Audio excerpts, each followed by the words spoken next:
Hola, hola, ¿qué tal? ¿Cómo están ustedes? Soy Ana María y los invito a un nuevo programa de Hablemos de Salud. Y bueno, para aquellos que nos ven por primera vez, y siempre lo digo, lo recalco, somos un grupo de profesionales que hace 29 años venimos haciendo medicina preventiva por diferentes medios, porque pensamos que es medicina que hay que practicar, llegar al hombre sano para que éste no se enferme. Y bueno, como siempre digo, nos tenemos que dirigir, ¿no es cierto?, a doña Teresa, que está en su casa y que quiere saber en salud. Otra de las cosas preocupantes, ¿no es cierto?, es el hospital público. El hospital público, algunas veces decimos, el hospital público es gratuito. No es gratuito. Los pagamos todos los argentinos a través de nuestros impuestos. Por tal motivo, debemos exigir una buena atención. Los profesionales de la salud sabemos que van a congresos, a jornadas, van para el bien, ¿no es cierto?, de los pacientes, para traer cosas nuevas. Pero hay que respetar un poquitito el hospital, porque algunas veces nos les pasó, señora, señor, que va con el pesito justo y el profesional que la tiene que atender no está. Y no tienen una secretaria para avisar. Y quizá ese paciente no puede volver otra vez. Entonces, en todo hospital existe un director, un subdirector, con mucha humildad y con mucho respeto. Por favor, háganse respetar. El hospital es público, pero no gratuito. Ahora sí, vamos a ver quiénes nos visitan en el día de hoy. ¿Cómo te va, Ana? Muy bien. Como no, vamos a presentarle a nuestra teleaudiencia los invitados del día de la fecha. Nos visita el doctor Mariano Favaloro, cirujano cardiovascular. También está con nosotros el doctor Sergio Puzzarelli, médico urólogo. El doctor Osvaldo Fretes también está aquí con nosotros en Hablemos de Salud. Él es médico endocrinólogo. Y también nos visita el doctor César Augusto Casabola, especialista en nutrición, jefe de nutrición del Hospital Alemán y expresidente de la Sociedad Argentina de Nutrición. Perfecto. Doctor, ¿cuál va a ser su tema? ¿Qué tal? Buenas noches. Muy buenas noches. Mi tema va a ser vegetarianismo, en los tiempos que corren, ¿no? Bien. Doctor Fretes. ¿Qué tal, Ana María? Mi tema va a ser obesidad y su relación con la infertilidad.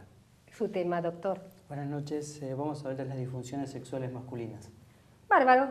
¿Qué les parece si empezamos a trabajar?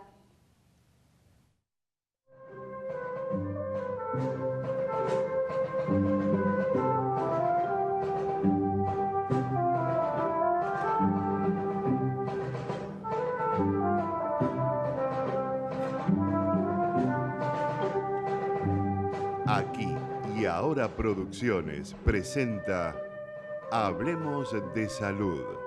29 años al servicio de la medicina preventiva. Conduce la periodista médica Ana María Forte. Y ya estamos con un gran amigo realmente. Les cuento al doctor Mariano Favaloro, que es cirujano cardiovascular, y el tema que va a hablar es muerte súbita. Mariano Favaloro, ¿qué es la muerte súbita? La muerte súbita es la pérdida de conocimiento de una persona que es seguida de la muerte dentro de la primera hora de comenzado el episodio. Eso es muerte súbita, quiere decir que no pudo ser rescatado del episodio que tuvo. ¿Y quién la produce? El 35% de las muertes de todas las personas en todo el mundo son de causa cardiovascular y la principal causa es los infartos del corazón que traen como consecuencia la insuficiencia cardíaca. Y la insuficiencia cardíaca produce arritmias graves y letales que matan a las personas, y el 12,5% de ese 35% de personas en todo el mundo que se mueren por causa cardiovascular se mueren en forma súbita. Ajá.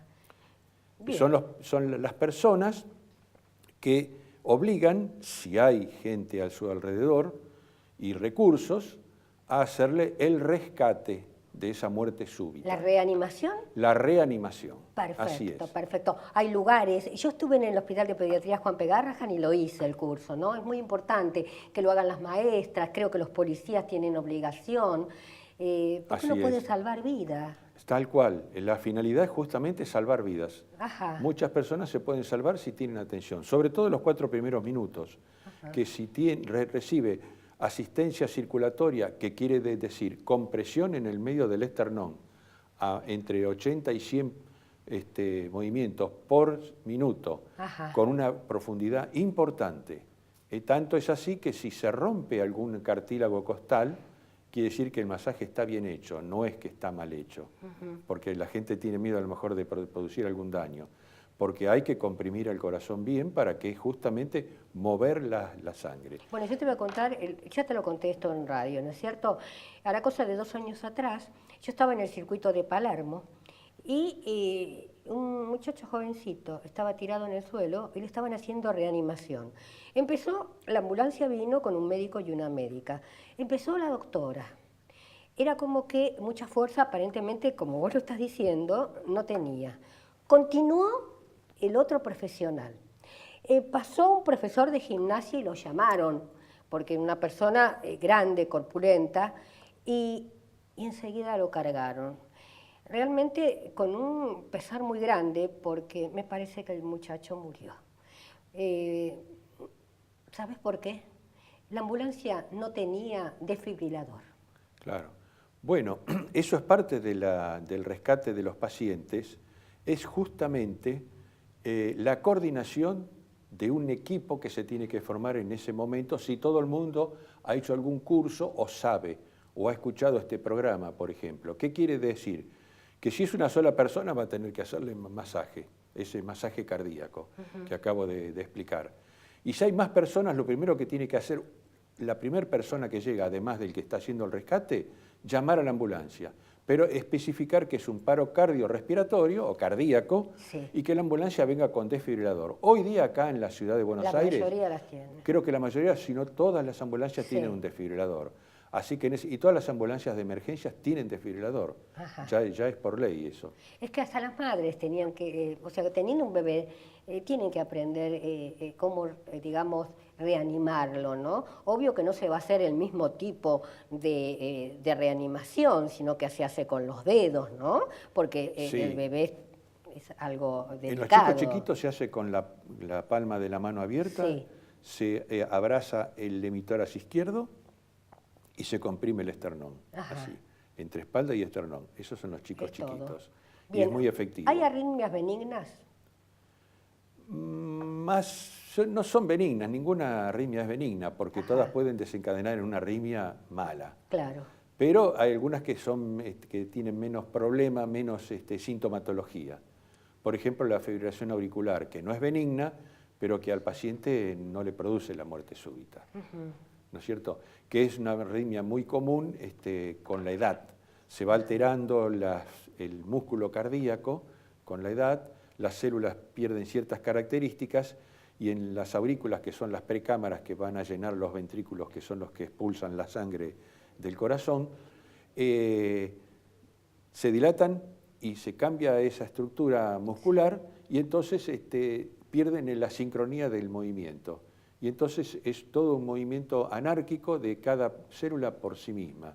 Entonces ya no hay más el bombeo y además produce alteraciones de la frecuencia cardíaca en el resto del corazón, en los ventrículos que tienen que bombear.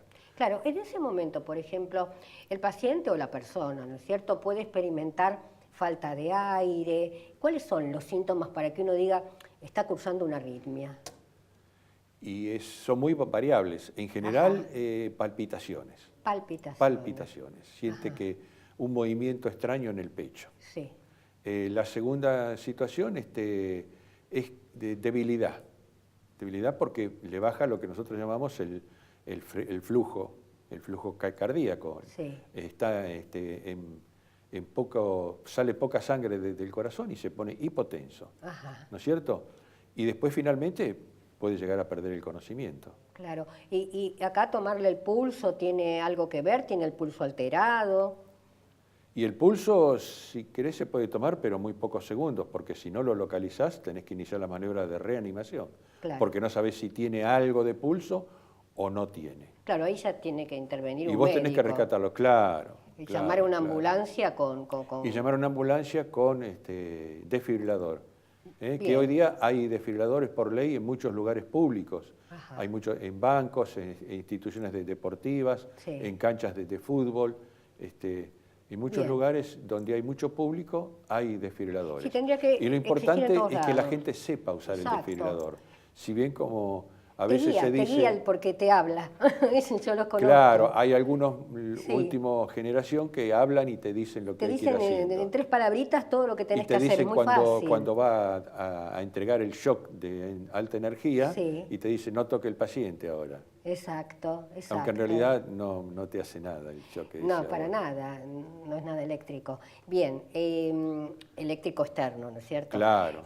Por ejemplo, en los cines tendría que haber, en los teatros, en las escuelas, como hay en, En la todo mayoría de lugar las partes de donde Europa haya y concentración Estados de Unidos. público, así es. Exactamente. Así O sea, es. acá se espera que pase algo para darse cuenta. Y en instituciones deportivas de alta competencia, porque Totalmente. sabemos que Sí. hay una alteración genética que se Bueno, manifiesta con el perfecto. ejercicio y que es el músculo cardíaco que empieza a agrandarse, y entonces es lo que se llama la hipertrofia de la pared del ventrículo izquierdo y Está. da arritmia mortal a personas jóvenes, eso es lo Perfecto. peor. Y a veces Perfecto. no se pueden rescatar.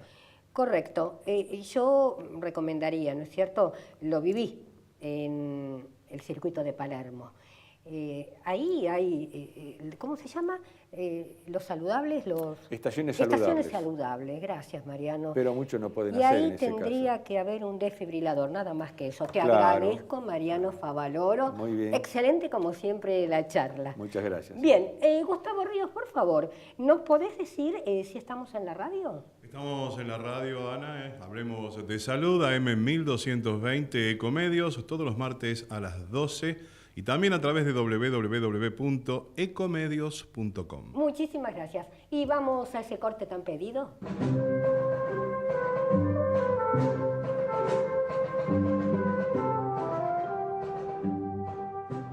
Muy buena realmente la entrevista con el doctor Mariano Favaloro, cirujano cardiovascular, ¿no es cierto? Bueno, está de moda, hay más muerte súbita, bueno, pero nadie muere de repente, por eso hay que prevenir.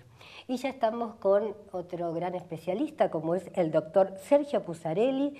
Él es urólogo y va a hablar de un tema que quizá es medio tabú, que en la pareja no se habla o se por atrás, ¿no es cierto?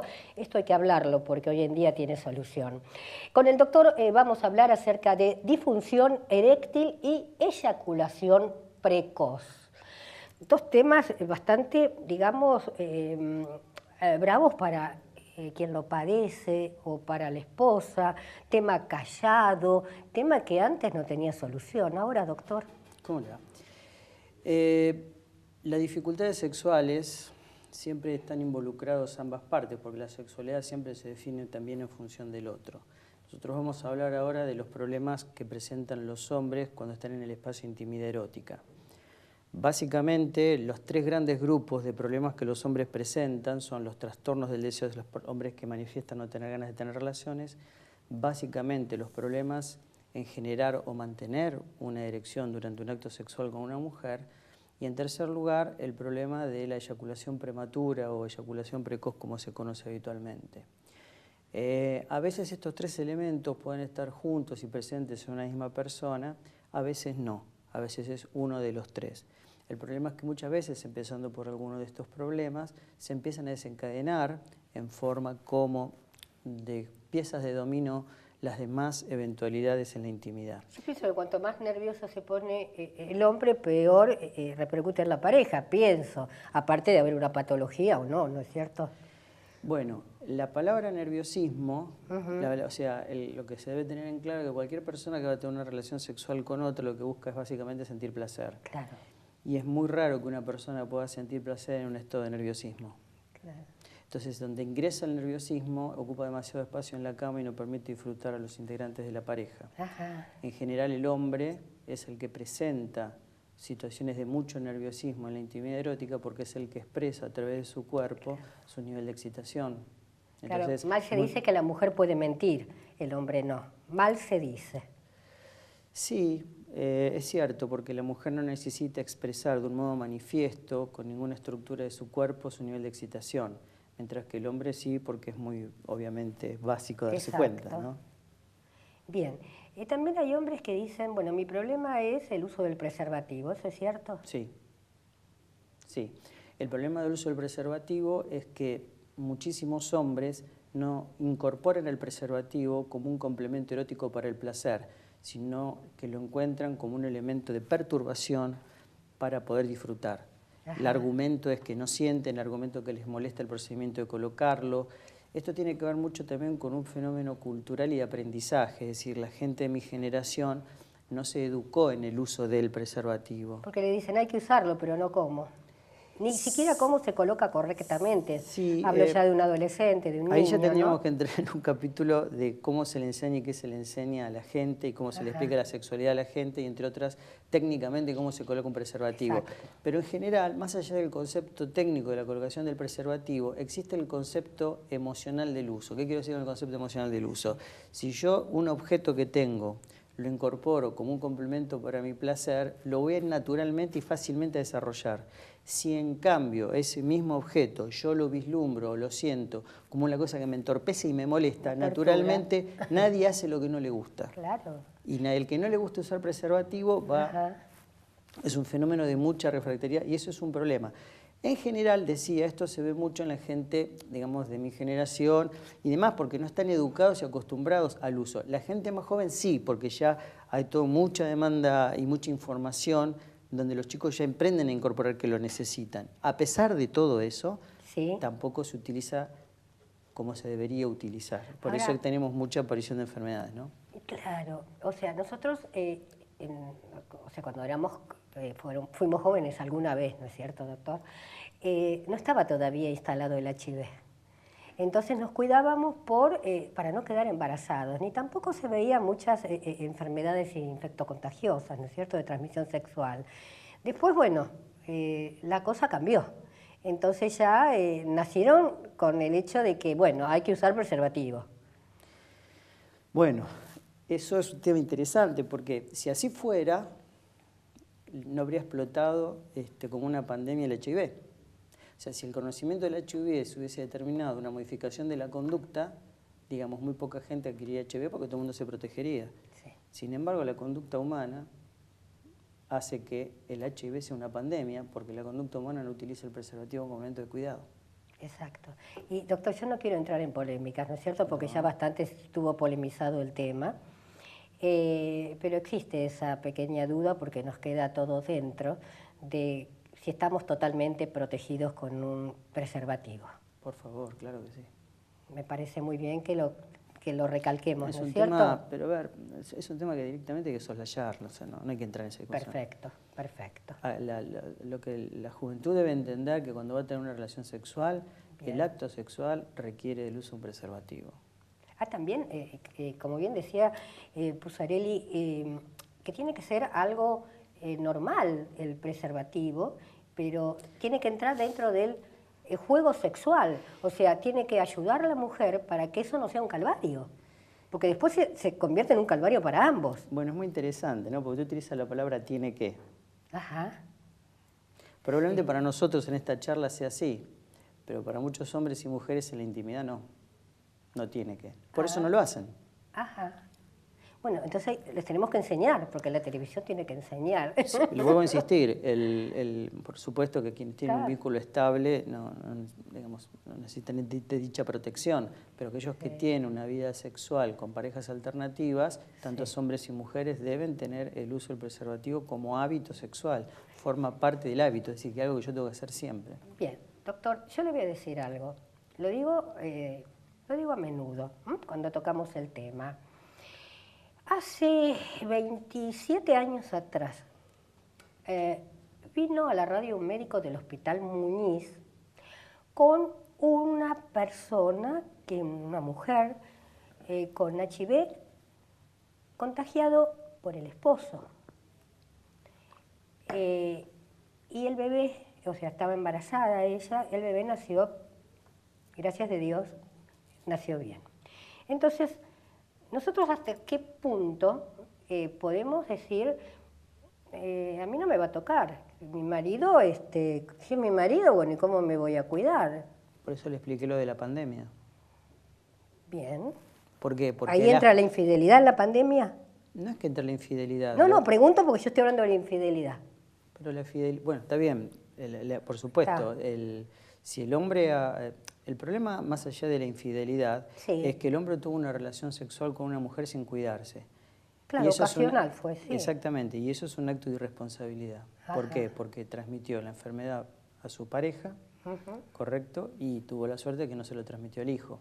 Pero más allá de calificar la infidelidad como acto a juzgar, digamos, lo importante, claro, lo importante es tener en cuenta, que es lo que dije previamente, si vas a tener una relación sexual con alguien que no conoces, el uso del preservativo debe formar parte de tu hábito en ese momento de intimidad. Entonces yo se lo doy de vuelta. La mujer, si va a tener una relación sexual con el marido, entonces tendría que usar preservativo también. Bueno, la esposa, claro, o la pareja estable. Si la mujer fue contagiada por el marido, ya está. El problema es que... Para no ser contagiada lo tiene que usar. Claro, pero... Dijimos ese caso de lado. Pero el marido, de alguna manera, cuando tiene relaciones sexuales y se contagia, no lo sabe. Claro. Porque si lo sabe es un perverso. No lo sabe. No lo sabe. Bueno, entonces, si tiene relaciones sexuales con la mujer y la contagió, todo esto es una cadena de ignorancia. Ignorar que se debía cuidar con la amante e ignorar que se debía cuidar con la mujer.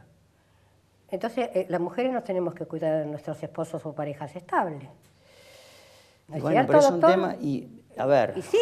Es un tema complicado porque no estamos es complicado, nos tenemos que cuidar. Yo tuve el caso así frente a frente. Mire, le vuelvo a insistir, es una cuestión epidemiológica, es una cuestión de conductas personales.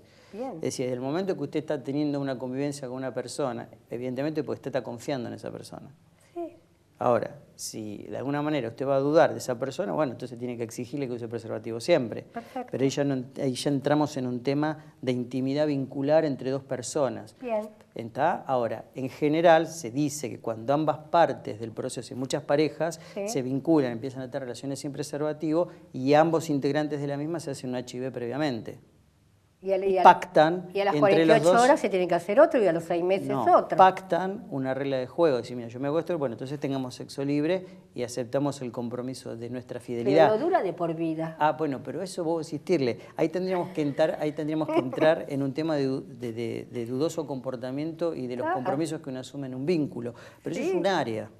Eso es un área de una relación. Vamos a ponerlo en un nicho, así lo enterramos. Es un punto, pero eso es una decisión que tienen que tomar las parejas en intimidad. Pero epidemiológicamente, lo que yo tengo que remarcar más en un medio público es, si vas a tener una relación sexual con una persona en relación extravincular o extramatrimonial, y vos sabés, y vos ya tenés un compromiso donde sabés que tu pareja te demostró que es HIV negativa, vos si vas a ser infiel, sélo, pero protegete. Lógico. Y la mujer lo mismo. Que proteja a su pareja con quien está siendo infiel. Eso es lo que quiero decir. Sí, doctor, se entendió perfectamente. ¿Y qué pasa con la eyaculación precoz? ¿Tiene solución? Claro. Lo que pasa es que la eyaculación precoz, para solucionarse, implica de aquella persona que la presenta tener claro que tiene que trabajarlo el tema. ¿Y por qué digo que tiene que trabajarlo el tema? Porque tiene que conocer qué pasa, por qué pasa, en qué momento pasa, cuáles son los elementos encadenantes, cómo aprender a manejar, cuáles son las estrategias que debe utilizar, cómo conocer a manejar en forma gradual, progresiva y creciente su excitación, saber discriminar lo que es la excitación erótica de la excitación neurótica en el momento de intimidad con una mujer, entender por qué tiene tanta sensibilidad en su genitalidad en un momento y en otro no lo tiene. Entonces, todo esto tiene una explicación. Entonces, la eyaculación precoz, claro que se soluciona, pero para solucionarla primero hay que conocer qué es, por qué se produce y cuáles son los mecanismos involucrados. Usualmente lo que se hace es apoyar farmacológicamente a los hombres que presentan esto como un elemento de ayuda transitoria, no definitiva, para que les facilite el aprendizaje del reflejo. Y en tercer lugar, lo que se complementa habitualmente es estrategias o conductas en el acto sexual para aprender a manejar el reflejo de la eyaculación. Son 3 elementos que se entrelazan entre sí. ¿Y con respecto a la erección? Y con respecto a la erección, bueno, ese es otro gran problema. Abuelo de pájaro, digamos que los trastornos de la erección se dividen en dos grandes raíces. Una raíz puede ser la emocional, o lo que la gente vulgarmente dice psicológica, y otra gran raíz es la orgánica. Ahora, esto no es así, ya que entre lo orgánico y lo psicológico hay una zona de grises, donde de acuerdo a un montón de variables que se evalúan, un montón de variables que se estudian, las cosas se acercan más a lo emocional y hay cosas que se acercan más a lo orgánico. Pero siempre están presentes. ¿Por qué digo esto? Porque lo emocional desencadena una respuesta orgánica. Entonces, la elección no es un acto voluntario. Yo no puedo decir a la gente ponga el pene duro y la gente no va a poder hacer. Siempre la respuesta eréctil es una respuesta a un estado emocional. Entonces, siempre la emoción y siempre la erección como respuesta física están concatenadas, digamos, ¿no? Esto en una persona que está despierta en un espacio de intimidad erótica. O sea que cuando hay un problema aparentemente del hombre, hay que tratarlo en pareja. Bueno, es un tema, a ver, en medicina, en cualquier cosa que los médicos hagamos, existe un estado ideal y existe un estado real. Todo lo que hacemos en medicina sabemos que tenemos estados óptimos de acción que facilitarían mucho las terapias que hacemos, pero después hay un estado que es real. La mayoría de los hombres no vienen a la consulta con la mujer. Lógico, porque le da vergüenza. Le da mucho pudor. Sí. Entonces, muchos hombres, sí, tienen parejas ok, que dicen, sí, mira, yo te voy a ayudar y todo lo demás, pero tienen parejas muy saboteadoras que no lo hacen. Entonces, ahí la terapia se empieza a complejizar. Siempre en pareja, como es un problema sexual, el aporte de la mujer colaborando facilita los resultados finales. Cuando la mujer, por otro lado, confronta o por otro lado sabotea, es más difícil. Tengamos en cuenta que el sexo es una cuestión de poder. Sí. Y muchas mujeres prefieren mal sexo para tener poder. Ah, esa no la sabía, doctor. Sépala. Todos los días aprendo algo nuevo. Y en cuanto a la pastillita mágica, ¿es recomendable? Porque todos los días, o bueno, tampoco va a ser todos los días, Bien, 3 veces por semana, no sé si se pueden tomar. Bueno, le cuento un poquito. En primer lugar, hablar de la pastilla mágica me parece que es un tema que públicamente, de alguna manera, pone en la fantasía masculina. Por eso lo digo. La magia de la pastilla. Sí. La pastilla es una droga. Totalmente. Como la aspirina, como cualquier, como Es un la medicamento. largotamina, y es una droga. Por lo tanto, es una droga que se toma, que se absorbe, que se distribuye y que genera un efecto. Y que genera lo que se llaman efectos colaterales. Ajá. Correcto. Entonces, si uno tiene un problema de erección, no tomaría una aspirina. ¿Por qué? Porque evidentemente uno lo aplica bajo un criterio de indicación médica. En sexualidad, el uso de la pastilla, en general, se automedica. Sí. ¿Por qué se automedica? Porque los hombres no entienden que están incorporando una droga, sino que entienden que lo que están utilizando es algo, es un complemento que les va a hipertrofiar la masculinidad y que les va a dar una performance sexual del supermacho argentino. Y también inciden en la mente, ¿no? Que si se lo cree, por ahí algo puede lograr. Bueno, la acción de la pastilla entonces tiene una acción química, pero también tiene una acción no química, que es lo que se denomina el ritual tranquilizador de su ingesta. Claro. El hombre que la toma siente que va a estar espléndido. Entonces, cuando se tranquiliza, que le retomo el tema anterior, deja de estar en estado de ansiedad porque está tranquilo sabiendo que le va a hacer bien. Relajado, si es un hombre sano y joven, claro, tiene un aumento de su función normal para su edad, con lo cual el hombre se siente muy satisfecho. Ajá, también está la inyección, ¿no es cierto? Sí, también existen los vasodilatadores locales que se aplican en el pene en el caso de que los pacientes tengan tanto deterioro orgánico en el mismo que no respondan a los vasodilatadores orales. O sea, cada uno de los principios terapéuticos que se utilizan se basan en el nivel de deterioro del órgano. En general, cuando yo hablo de esto, la gente me dice, ¿cómo que se deteriora? Sí, bueno, el pene, como el pulmón, el corazón o el riñón, es un órgano pasible de deteriorarse, donde la respuesta, digamos, eréctil va a depender del nivel de deterioro que tenga al fármaco que se administre. Digo, hay hombres que toman la pastilla, con lo cual tienen una respuesta excelente porque su nivel de deterioro es muy leve, pero los que ya tienen un deterioro moderado, severo, desarrollado por un montón de variables, esos no tienen esa respuesta. Bien, doctor, un consejo para la pareja. Para la pareja. Para la pareja es que, en primer lugar, cuando el problema aparezca, no demoren en consultar. Bien. Lo que no se habla y se guarda termina explotando en el tiempo inmediato de una manera mucho peor. Totalmente. Se tiene que hablar. Segundo, en los hombres, que en cuanto empiecen a detectar el problema, consulten rápidamente. Porque un concepto orgánico de la erección es que todo pene que erecta mal se oxigena mal y todo órgano que se oxigena mal se daña. Entonces, toda aquella persona que presente un daño o que presente una dificultad eréctil, que consulte inmediatamente. ¿Por qué? Porque muchas veces nosotros trabajamos protegiendo que el pene no se dañe más. Perfecto. Bien, fue un gusto entrevistarlo, doctor. Es Espero que no recíproco, sea la ¿eh? última vez, ya lo voy a invitar esperemos para que la no. radio también. ¿Cómo no? Será un gusto hablar con Bien, usted. vamos por favor a... ¿Qué tal, Gustavo? ¿Cómo estás? Bien, Ana, perfecto. ¿Vos? Muy bien. ¿Vos sabés que quisiera mandar la radio para que nuestra audiencia también nos escuchen y después nos lees un informe? ¿Cómo no? Estamos con Hablemos de Salud en AM 1220 Ecomedios todos los martes a las 12 y también a través de www.ecomedios.com. Y pasamos ahora al informe entonces preparado para el día de hoy de epilepsia, que dice que desde el año 2009 el gobierno argentino reglamentó la ley de epilepsia que provee la medicación gratuita para los pacientes, sanciona la discriminación y promueve la difusión de información sobre la enfermedad. La epilepsia es uno de los trastornos neurológicos más frecuentes y comunes. Afecta a 1 de cada 200 habitantes. La puede padecer cualquier persona sin distinción de edad, sexo, raza o clase social. Se caracteriza por crisis donde la persona que la padece puede experimentar convulsiones acompañadas por mordedura de lengua y emisión de orina. En otras ocasiones más leves, puede presentarse como una falta de respuesta a estímulos, mirada fija y ausente. Entre el 80 y el 90% de los casos se pueden tratar con seguimiento y prescripción médica adecuada y el paciente puede llevar una vida normal. Frente a una situación de crisis epiléptica, los pasos a seguir son: proteger a la persona con algún elemento que amortigüe los golpes violentos que podrían ocasionarse, teniendo en cuenta de no sostenerla en forma excesiva para evitar posibles desgarros musculares. Este mecanismo debe emplearse hasta que la persona entre en estado de conciencia y finalizada la crisis se debe llamar al servicio de emergencia. En la actualidad, las personas con epilepsia pueden acceder al diagnóstico y tratamiento sin dificultades ni discriminación. Si la hubiere en el campo laboral, pueden ser defendidos en caso de ser discriminados. Desde este espacio recomendamos asesorarse al respecto para acceder a estos derechos.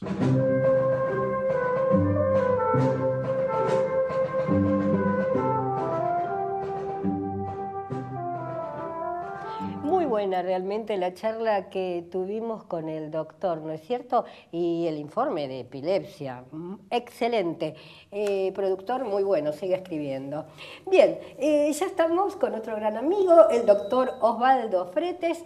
Con él vamos a hablar de la obesidad y la infertilidad. ¿Qué tiene que ver, doctor, una cosa con la otra? La verdad que tiene que ver bastante, ahora vamos a hablar un poquito, y lo interesante es que se relaciona la obesidad ya, como un conocimiento general, con algunas enfermedades metabólicas como la diabetes, se relaciona con el riesgo cardiovascular, todo el mundo habla de ello, pero se conoce poco sobre la relación con la infertilidad, ¿no es cierto? Totalmente, totalmente. Bien, ¿y cómo lo solucionamos? ¿Cómo le hacemos entender a la persona obesa que puede llegar a ser estéril? Bueno, importante. En primer lugar, hay como un conocimiento quizá mediano sobre cómo influye la obesidad en la mujer, en la fertilidad de la mujer. Lógico. En principio, es la capacidad directamente de concebir, la capacidad de ovular, que es el primer paso como para tener una fecundación, porque la obesidad en algunas mujeres produce la falta de ovulación. Las mujeres empiezan a no ovular a medida que va aumentando el peso por una repercusión de tipo hormonal que trae consigo la obesidad. Igual que la anoréxica, ¿no? Pero al revés. Exacto, de alguna otra forma, lo hace de alguna otra forma. Bien. Pero además de eso, la obesidad en el varón, y esa es la parte menos conocida, trae trastornos hormonales también que hacen que el espermograma, digamos, que los espermatozoides no tengan la capacidad fecundante tan buena que como si estuviesen con un peso normal, ¿no es cierto? Ajá. Y en la mujer, digamos, en los óvulos también, o sea, ¿los perjudica? ¿O no? No tanto Los en espermatozoides. Exacto. Bien. La mujer tiene que ver con su capacidad de ovular. Obviamente, si una Capacidad de mujer no ovular, ovula, perfecto. no puede haber fecundación. Pero más allá de eso también, en el mismo momento del embarazo, Sí. a lo largo del embarazo, la mujer puede tener problemas que tienen que ver con el embarazo mismo a causa de su obesidad. En principio, diabetes gestacional. Totalmente. Trastornos obstétricos, quiere decir, en el momento del parto a causa de la infertilidad, de la obesidad. Pero incluso hay trastornos que tienen que ver con, ahora se está viendo, esto es bastante reciente, con desarrollo, problemas del desarrollo del tubo neural, por ejemplo, del bebé, que es justamente el rudimento, cómo comienza a desarrollarse este sistema nervioso del bebé. Ajá. Y el doctor habló de diabetes gestacional. ¿Es la que la mamá le puede, digamos, transmitir al bebé? No. Ajá. Diabetes gestacional diabetes es aumento de glucosa en sangre, básicamente, bien, pero que se desarrolla en el momento de la gestación, digamos, en el momento del embarazo y provocada por algunos cambios hormonales que suceden justamente más o menos a mitad del embarazo y que la mujer se hace diabética, entre comillas, solamente durante el embarazo, ¿sí? Que no fue diabética antes y que no va a ser diabética, digamos, después de terminar el embarazo. Puede serlo más adelante en la vida, pero quiere decir, se circunscribe al embarazo y a la segunda mitad del embarazo. Quiere decir que tanto el hombre como la mujer se tienen que cuidar, ¿no es cierto? Y más la que desea ser madre, de no llegar con un sobrepeso. Sobrepeso, ¿cuánto sería? ¿Una persona obesa cuánto pesa? ¿A partir de...? La forma más habitual digamos, de mencionar sobrepeso, de definir obesidad, tiene que ver con el índice de masa corporal. El índice de masa corporal es una relación entre la altura y el peso. Entonces, no quiero entrar muy en lo técnico, pero básicamente hay un número. Por ejemplo, yo mido 1,60. ¿Cuánto tendría que estar pesando? Bueno, la verdad es que tendríamos que hacer el cálculo, tendría que sacar, no, simplemente una calculadora y hacer el cálculo. Perfecto. Es básicamente... Porque también se mide la grasita, ¿no es cierto? Ah, sí, ahí es un poquito más fino el asunto, porque estás midiendo no solamente el peso con relación a la altura, sino también cuánto de tu composición corporal es grasa y cuánto es masa magra, que es básicamente músculo. Bien. Ahí hay una diferencia. Exacto. Pero te decía, justamente, es el peso sobre, es como un cálculo, sobre la talla, la altura al cuadrado. Perfecto. Pero hay un número que lo define hasta 24.9, digamos, es un peso normal, digamos, en cuanto al índice de masa corporal, y de 25 hasta 29.9 es un sobrepeso. A partir de 30 es obesidad. Bien, bien. Básicamente es eso. Yo algunas veces cuando veo personas obesas pienso, ¿dónde está la familia? ¿No? Para haberla ayudado a no llegar a eso. Pero es muy difícil tratar de convencer a un obeso que es obeso. Es difícil, y es difícil desde todo punto de vista. Yo te quiero comentar una cosa que a veces lo hablo con mis colegas, incluso con la gente que está aprendiendo, en mi caso. Yo cuento muchas veces que yo hablo con las pacientes, hablo por ejemplo con una mujer, y que me dice, bueno, la verdad es que me es muy difícil tener una alimentación saludable, mantenerla todo el día. ¿Pero por qué?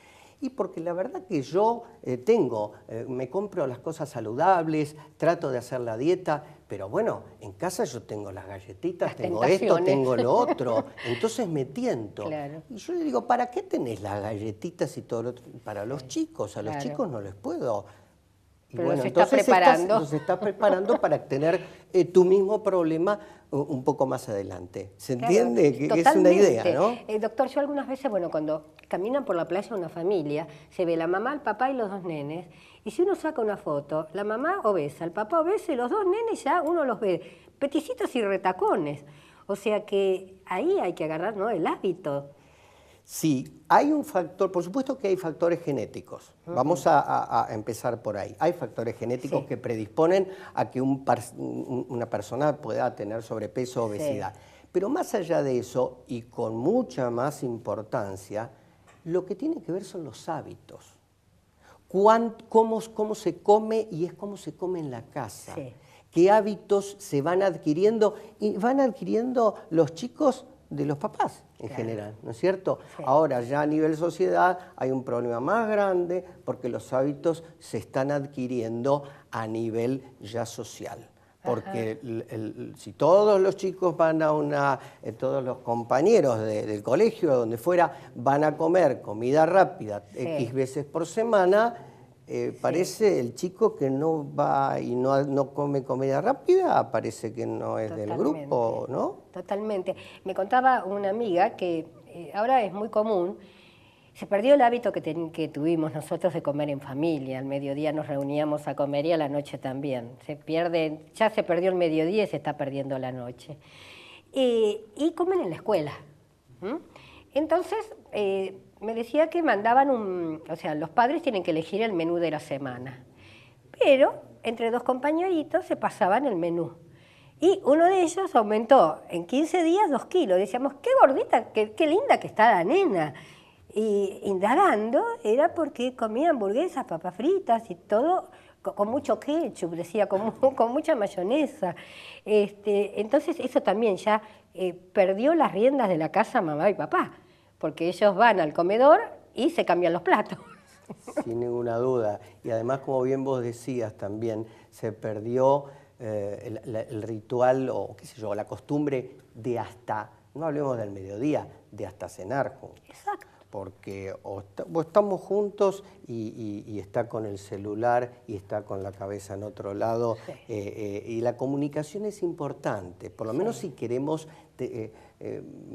cambiar algunos hábitos y bueno, la comunicación en general, ¿no? Y doctor, el celular, la computadora, eso también ayuda un poquito, ¿no?, para el obeso, porque si se la pasa sentado y comiendo y con los aparatitos en la mano, pasa el día. Un poquito mucho, diría yo. Bueno. Porque la verdad es que, a ver, más o menos los que tienen mi edad, recordarán que, bueno, si nos gustaba un deporte, a mí me gustaba el fútbol. Y yo iba al potrero a jugar al fútbol. Sí. Y el que no le gustaba el fútbol, jugaba a la figurita, jugaba a la bolita, lo que fuera. Una interacción donde había movimiento. Si uno mira a los chicos ahora, la enorme mayoría está mirando una pantalla. Totalmente. Está mirando una pantalla, está mirando una pantalla quieto. Sí. Y eso también influye muchísimo en lo que tiene que ver la pandemia de la obesidad a nivel mundial. ¿Qué le podemos decir al obeso? La verdad es esto. Primero que hay que concientizarse de los riesgos que tiene la obesidad en sí. Hablábamos de, en este caso, una cosa mucho menos conocida que es el tema de la infertilidad, pero más allá de eso, bueno, hay un montón de riesgos relacionados con la obesidad. Que consulte. Que no haga las dietas de las revistas. Que no se puede personalizado. Claro, no se puede llevar un tratamiento por sí mismo. No. Y además que consulte y que se ponga en manos de un profesional realmente responsable, que lo puede ayudar, que hay formas y estrategias para poder bajar de peso y mantenerlo sobre todo. Bien, muchísimas gracias, doctor, muchísimas gracias, más que claro. A comer mejor, a hacer deporte, ¿no es cierto? Claro. Y si se ponen en manos de un profesional, que sea un profesional idóneo. Bien, vamos a hacer un pequeño corte y luego continuamos.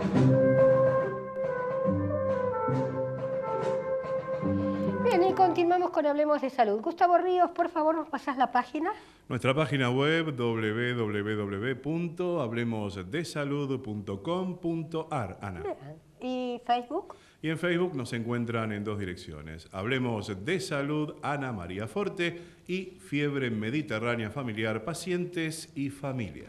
Entren a la página que está muy buena, muchas notas, muchos artículos. Bien, estamos con el doctor César Casávola. Y bueno, con él vamos a hablar de un tema, no sé cómo llamarlo, ¿no es cierto? Yo le digo el nombre, es vegetarismo. O sea, hoy entre obesidad, los vegetarianos, o sea, ¿cómo nos quedamos? ¿Hay un punto medio? Lamentablemente no hay punto medio en este mundo. En general, la gente cree que piensa y cree que tiene la razón. Pero en cambio, no se pone a reflexionar como hemos escuchado en bloques anteriores, que la gente tiene que consultar. En este caso es lo mismo. Pero vegetarianismo, yo traigo el tema porque es un tema actual, digamos que está de moda, ¿sí? Sí. Y como toda moda, la gente adopta o imita. Y cuando digo la gente, los pacientes pueden ser pacientes jóvenes, chicas de 10, 11, 12 años. Niñas que a veces quieren concurrir solas al consultorio, no se los permitimos. Vienen con los padres y los padres están, algunos en pánico, otros no saben qué hacer. Ese es un grupo de pacientes. Hay que puede ser quizás la cuestión ética. La cuestión ética significa, me duele que maten a una vaca, la leche es para el ternero, ¿sí? Eso sería básicamente. Después hay otro grupo, por ejemplo, típico de señoras de 50 años, que dicen voy a comer más sano. Por ejemplo, tuvieron alguna enfermedad o un familiar, tuvo un cáncer, por ejemplo. Entonces, ¿y qué pasa? Eligen mal. Uno le hace una cosa básica en el consultorio, un registro de ingesta, y la cantidad de proteínas no alcanza, faltan nutrientes, porque sabemos que esta dieta tiene algunas limitaciones, no es omnívora como podemos ser. ¿Y cuándo lo pagan? La gente en algún momento lo paga eso. Lo paga con menos masa muscular, y como yo manejo un servicio que no solo hacemos nutrición, pero hacemos nutrición de internación también, vemos el problema cuando alguien tiene un problema agudo y se interna, cuando va a terapia intensiva, cuando se opera. Y como por suerte tenemos los otros recursos, quiero decir, nutrición endovenosa o nutrición por sonda, podemos salir del episodio agudo. Y cuando podemos, contactarnos, o diríamos pescarlo en el consultorio, antes le advertimos, si sigue ese camino, no digo el camino del vegetarianismo, sino un camino de no consulta o hago lo que se me ocurre, bueno, entonces ahí sí va a tener los problemas. Yo estaba recordando, ejercí de maestra jardinera 14 años, entonces tengo... Entiendo. Me metí en todas las familias, ¿no? Sí. Y maestra de alma, porque cuando uno es médico, maestro, la profesión la lleva adentro, porque si no mejor que por el sueldo que no vayan a trabajar, que está pasando muchas cosas en este momento. Bien, dejemos eso de lado. Una nena, cuando los chicos sacaban las galletitas, había una nenita que traía pan. Y la compañera lloraba a los gritos y se revolcaba por el suelo. Pero entonces dijimos, vamos a ver en qué momento le agarra esto, porque puede tener un cólico. Hasta que un día llamamos a la madre y le dijimos, nosotros no podemos saber, aparentemente, digo, lo que te voy a decir, tomalo con pinzas, que la compañerita saca el pan y lo pone arriba de la mesa y ella se descompone. Y dice, claro, porque en mi casa el pan es como veneno, no comemos harinas. Claro, bueno, hay en realidad una demonización de los alimentos. Sí. Desde nuestra óptica, o sea, desde un servicio hospitalario, uno tiene que tomar una actitud prudente, no sectaria, no extremista. Y dio, bueno, casualmente, el interés de un grupo de profesionales cuando yo presidía la Sociedad Argentina de Nutrición, donde se discutió por un año todo un grupo de trabajo importante, una docena de personas, y sacaron una posición. La posición de la Sociedad Argentina de Nutrición, así como la posición de la Sociedad Americana de Dietistas y Nutricionistas, de la ADA, donde decían que el vegetarianismo podía ser factible, vegetarianismo que podemos también dividirlo, lacto-vegetariano o veganos, pero con una actitud responsable. O sea, uno tiene que ser vegetariano responsable. ¿Y cómo es? Y aprendiendo. Bueno. Y bueno, por eso Menuda nosotros... tarea. Y la menuda tarea nosotros los ayudamos. Decidimos Sí. hacer un consultorio de vegetarianismo desde el punto de vista médico. Porque hay carencias, carencias quiere decir cuando falta algún nutriente. Los medimos, vamos a hacer, inclusive estamos haciendo un trabajo científico donde queremos comparar cómo es su composición corporal, porque en algunos pacientes, justamente, en mi opinión, cuando no están comiendo una cantidad suficiente de proteínas, pueden haber problemas con la masa muscular. O sea que tiene que mediar entre los vegetales y las proteínas, mediador. Y bueno, Es sí. una forma de decir, ¿no? Porque... Pero de todas, es que hay varios aspectos. El vegetarianismo tiene, por ejemplo, la gente lo hace por salud, como ya mencionamos. Lo hace por cuestiones ideológicas, para hacerle la contra a los padres, quizás, para lo que sea, cuestiones ideológicas. Para llamar la atención, yo como solo verduras... Bueno, hay un detalle en eso. Hay trabajos que dicen que en vegetarianas adolescentes puede haber hasta un 50% de trastornos de la alimentación subyacentes. Entonces, uno tiene que ver si es un vegetariano que quiere ejercer su responsabilidad o tiene miedo a subir de peso y cree que esa es la manera, ¿sí? Entonces, como, bueno, sabemos que los trastornos de la alimentación, trastornos de conducta alimentaria, son digamos, un problema más serio. Uno tiene la responsabilidad de ver si puede diferenciar, quizás no en la primera consulta, pero a través del tiempo, si ese es el problema. Claro, realmente. hay que tratar de convencer al paciente y no debe ser tarea fácil.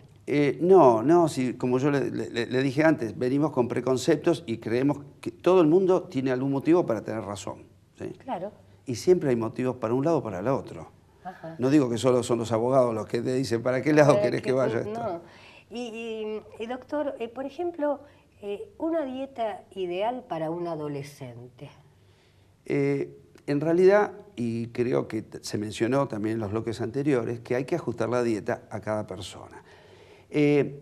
Primero hay que ver que tome conciencia de los pasos que quiere dar, porque, por ejemplo, si yo digo que tiene que comer legumbres y mezclarlas, no digo en el mismo momento, pero mezclarlas con cereales, y tiene que remojar las legumbres o, digamos, fermentar los cereales.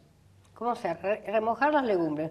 La mayoría de las mujeres, y me incluyo y no está bien, compramos las latitas de legumbres. No es lo mejor. No es lo mejor Yo en no el sé, sentido y que se lo estoy diciendo tienen conserva... que no nos está viendo nadie. Sí, no, bueno, pero uno habla lo ideal. A veces lo ideal es enemigo de lo bueno, ¿no le parece? Lógico. Hay que remojar las legumbres. Perfecto. Depende, digamos, puede ser varias horas. Ya eso implica que uno Trabajo tiene que extra, programarse. sí. Bien. Después han salido una serie de productos porque han acompañado esta moda o más concientización, póngale el título que quiera, más productos que pueden ser para vegetarianos y o veganos, ¿sí? Entonces, pero eso significa sacar más plata del bolsillo. Entonces, bueno, hay que, no todo el mundo puede decir, ¿cómo hago? ¿Qué privilegio? Tengo horarios de trabajo, tengo ganas, hay cosas que no me gustan. Por ejemplo, las legumbres, no todo el mundo las tolera así lisa y llanamente, porque tienen algunos elementos, hidratos de carbono no absorbibles, fibras. Hay gente que tiene lo que se llama colon irritable o gastritis y quizás no la pueda tolerar. Comer semillas, hay que activarlas, o sea, ponerlas en agua o molerlas. Hay que vivir con una procesadora chiquita en la mano, prácticamente. Ahora, doctor, ¿cómo se hacía antiguamente? ¿Usted recuerda los guisos de poroto, garbanzos, lentejas, los pucheros? Pero, momento. ¿Qué pasaba? Ahí podemos decir, puedo poner un aviso. A ver. Quiero decir, ¿somos hijos de inmigrantes? ¿Usted? Sí. ¿Yo? Sí. Perfecto. Yo tengo dos vertientes, española e italiana, casi un clásico. Y había una comida heredada de una época donde había mucho trabajo en el campo. Trabajo, no digo trabajo forzoso porque suena castigo. Era un trabajo digno, pero que necesitaba un aumento de calorías. Sí. Eso se trajo acá como costumbre y queda, yo le diría, para alguna celebración, pero acá no estamos gastando, no estamos en el campo, no estamos trabajando, sudando la gota gorda, por decir así, salvo que la sudemos por estrés del dólar. Exacto. ¿Entiende? Entonces, bueno, no se olvide que a ese guisito le ponían chorizo colorado. El famoso cocido español es una bomba de tiempo. El rabo. Sí. Ahora Igual, nos morimos si comemos por una eso, cosa yo lo así. respeto. Hay gente que ha sobrevivido a todos esos Todo, por eso, cocidos. ¿cómo hacían? Y eran realmente, porque pasaron la guerra y también sufrieron Sí. como lo que era el mendrugo antes. Pero ese es otro tema, es un tema cultural, es un tema, digamos, hasta histórico, y la gente que pasó la guerra sabe lo que es comer. Totalmente. bien. Doctor, se dice que el hierro de la carne no lo suplanta las lentejas. ¿Cuánto? Y es la última pregunta porque me están haciendo unas ceñitas raras. Esto era para hablar todo un día. Está para quedarse, Sí. doctor. Bien. ¿Y cómo hacemos para, por ejemplo, carne vacuna? ¿Cuánto tenemos que comer en una semana, por semana? En realidad yo recomiendo que, en general, digo, Sí, no, sí, sí. no más de un 50% del total de las proteínas. Las proteínas animales, ya sea lácteos, huevo o carnes. Y no hablamos hablamos de carne vacuna porque tenemos campo Lógico, y todos sí. hemos visto una vaca en su lugar, digamos, Claro. por decirlo así. Pero Pollo, pescado. sí, pero a eso alguien le va a decir, por cada kilo de carne son 60 kilos de cereales. Bueno, un poquito. Y bueno, pero en la producción, para producir, y hay un movimiento económico. Claro. Estamos vendiendo soja para alimentar cerdos en China.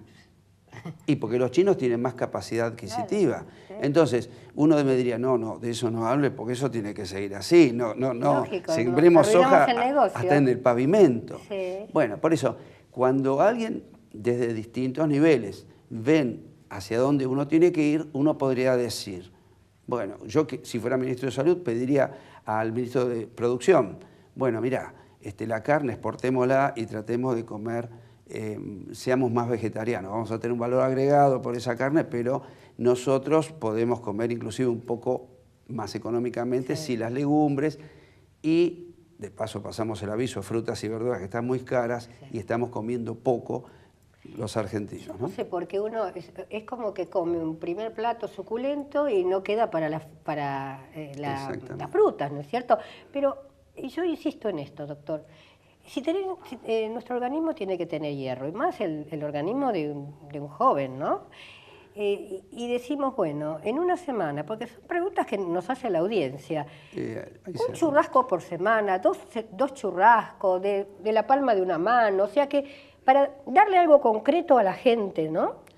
Yo diría así, si alguien quiere hacer una dieta normal, omnívora, puede reducir la cantidad de carne a la que estábamos acostumbrados. Puede elegir cortes magros, que los cortes de carne sean blanca y carne roja, o sea, pescado, pollo y vaca y cerdo, variados, con 200 gramos diarios para una mujer o 250 gramos para un hombre, alcanzaría. Hay grupos especiales de riesgo, los niños, las embarazadas. Se habla actualmente de que los ancianos tienen más necesidad de proteínas, pero también para aquel que es vegetariano le diría, cuidado, planeemos bien la dieta, porque vas a necesitar comer legumbres, comer cereales, agregar semillas, y con respecto al hierro, la absorción normalmente es menor. Entonces voy a tener que sacar algunas cosas que me lo impiden absorber. Té y café inmediatamente después de la comida. ¿Qué cosa? Té y café. Té y café, el té común. Sí. Perfecto. Y voy a tener que incorporar quizás un ácido, un jugo de naranja, para facilitar esa absorción. Bien. Doctor, me quedaría horas charlando con usted, pero la verdad le digo, no me dejan. No la dejan. La tienen cortita. Bien. Bien. Les agradezco muchísimo la presencia de todos porque realmente en cada programa yo aprendo muchísimo, me divierto y no me aburro después de 29 años, porque si no, si no le buscamos digamos, la parte ágil. Ahora es muy fácil porque el control remoto lo tienen todos los que nos están viendo en la mano. Pero les aseguro que hoy fue un programa de lujo y gracias a ustedes. Desde ya están invitados para la radio. ¿Les parece? Sí, sí. Con respecto a la audiencia, recuerden, los espero la próxima semana en este mismo horario. Chau, chau.